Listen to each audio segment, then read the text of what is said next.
தமிழகத்தில் நக்சல் அரசியல் ஊடுருவலை ஏற்றுக்கொள்ள முடியாது. அம்பேத்கர் குறித்த புத்தகத்தை ஆனந்த் டெல்டும் டே ஏன் வெளியிட வேண்டும்? பாஜக மாநில தலைவர் அண்ணாமலை கேள்வி.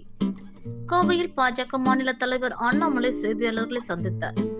அப்போது பேசிய அவர், விசிக நிர்வாகி ஆதவ் அர்ஜுனா தலைமையில் நடைபெற்ற அம்பேத்கர் புத்தக வெளியீட்டு விழாவில் அர்பன் நக்சலான ஆனந்த் டெல்டுமே ஏன் கலந்து கொள்ள வேண்டும் எனவும், தமிழகத்தில் நக்சல் அரசியல் ஊடுருவலை ஏற்றுக்கொள்ள முடியாது எனவும் தெரிவித்தார்.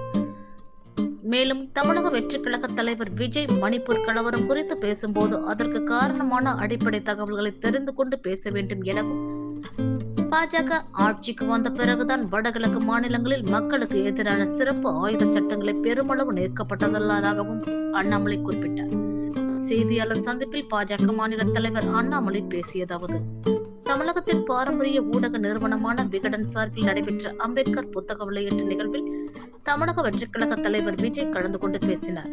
அவர் ஒரு புதிய கட்சியை துவங்கியுள்ளார். எனவே அவர் கலந்து கொள்வதில் எந்த பிரச்சனையும் இல்லை.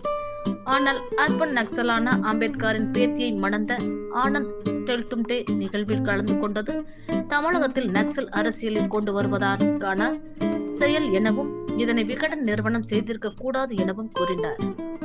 ஆனந்த் டெல்டும் டேவின் சகோதரர் 2021ஆம் ஆண்டு மகாராஷ்டிராவில் நடைபெற்ற நக்சல்களுக்கு எதிரான என்கவுண்டரில் கொல்லப்பட்ட 22 நக்சல்களில் ஒருவர் எனவும், பீமா கொராக்கன் கலவரம் குறித்த ஆனந்த் டெல்டும் டே வன்முறையை தூண்டும் விதத்தில் பேசி தற்போது உச்ச நீதிமன்றத்தின் ஜாமீனில் வெளியில் உள்ளதாகவும் தெரிவித்தார். மேலும் லாட்டரி அதிபரின் மகனான விசிக துணை பொதுச் செயலாளர் ஆதவ் அர்ஜுனா திமுகவை மன்னராட்சி என விமர்சிக்கின்றார். ஆனால் அவரது மாமனார் தான் தேர்தல் பத்திரங்களின் மூலம் திமுகவிற்கு 581 கோடியை வழங்கி உள்ளார் எனவும், ஆதவ் அர்ஜுனா சபரீசனுக்கும் மிக நெருக்கமாக இருந்து கடந்த தேர்தலில் பணியாற்றியவர் எனவும் தெரிவித்தார். விடுதலை சிறுத்தைகள் கட்சி தொல் திருமாவளவன் கட்டுப்பாட்டில் இல்லை எனவும், லாட்டரி அதிபரின் மருமகன் கையில்தான் உள்ளது என்பது இந்த நிகழ்வை எடுத்துக்காட்டுவதாகவும், ஆதவ் அர்ஜுனா மீது நடவடிக்கை எடுக்க திரும்ப தயாராக இல்லை எனவும் அண்ணாமலை விமர்சித்தார். மேலும் திமுகவுக்கு எதிரான வாக்குகளை பிரிக்கும் யுக்தியாக திமுகவே இதை செய்வதாக கருதுவதாகவும், அம்பேத்கரை வைத்து அரசியல் வியாபாரம் செய்வதை தமிழக மக்கள் ஏற்றுக்கொள்ள மாட்டார்கள் எனவும் அவர் தெரிவித்தார்.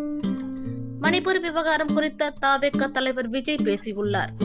அவர் உட்பட எந்த அரசியல்வாதிகள் மணிப்பூர் செல்ல நினைத்தாலும் அவர்களோடு சென்று அங்குள்ள நிலைமையை விளக்க நான் தயாராக உள்ளேன் என கூறிய அண்ணாமலை, விஜய் மணிப்பூர் விவகாரம் குறித்த அடிப்படை தகவல்களை தெரிந்து கொள்ள வேண்டும் எனவும், அங்குள்ள பழங்குடியினர் பிரச்சனைகள், மியான்மர் நாட்டிலிருந்து ஊடுருவல், போதை கலாச்சாரம் ஆகியவை குறித்து தெரிந்து கொள்ள வேண்டும் எனவும், காங்கிரஸ் ஆட்சியின் போது சிறப்பு ஆயுத சட்டத்தை ரத்து செய்ய கூறி பெண்கள் நிர்வாணமாக போராட்டம் நடத்திய மோசமான சூழல் இருந்த நிலையில் பாஜக ஆட்சிக்கு வந்த பிறகு தற்போது வடகிழக்கு மாநிலங்களான திரிபுரா, அசாம், மணிப்பூர், அருணாச்சல பிரதேஷ், நாகாலாந்து ஆகிய பகுதிகளில் பெருமளவு சிறப்பு ஆயுத சட்டங்கள் நீக்கப்பட்டுள்ளதாகவும், கிறிஸ்தவர்கள் பெரும்பான்மையாக உள்ள வடகிழக்கு மாநிலங்களிலும் பாஜக மற்றும் அதன் கூட்டணி கட்சிகள் வெற்றி பெற்று ஆட்சி செய்து வருவதாகவும் தெரிவித்தார்.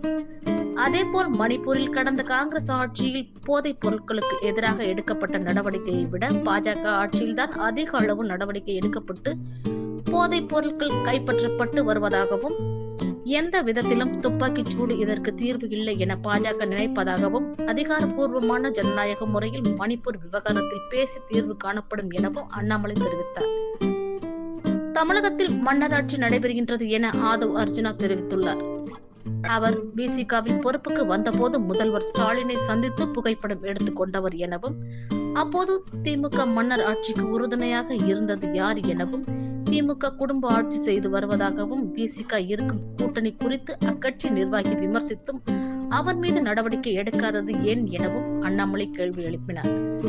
அதானி விவகாரத்தை பொறுத்தவரை அதற்கான அறிக்கையை பாஜக வெளியிடும், அதற்குரிய பதிலளிக்காமல் ஆக்ஸ்போர்ட் பல்கலைக்கழகத்தில் நான் படித்தது பற்றி அமைச்சர் பேசியுள்ளார்.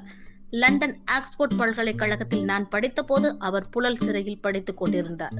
அதானி விவகாரத்தில் தைரியம் இருந்தால் என் மீது வழக்கு தொடரட்டும், அதை எதிர்கொள்ள தயாராக உள்ளேன் எனவும் அண்ணாமலை கூறினார்.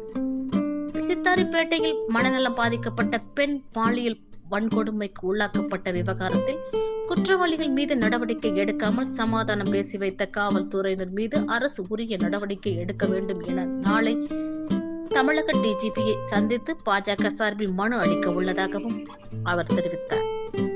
கேரளாவிற்கு வைக்கம் போராட்ட நினைவு நாள் நிகழ்ச்சிக்கு செல்லும் முதல்வர் மற்றும் அமைச்சர்கள் விவசாயிகளின் பிரதான பிரச்சனையாக உள்ள முல்லை பெரியாறு அணை விவகாரம் குறித்தும் கேரள அரசு தமிழகத்தின் உரிமையை மறுக்கும் நடவடிக்கைகள் குறித்தும் தெரிவிக்க வேண்டும் எனவும் அண்ணாமலை கேட்டுக்கொண்டார்.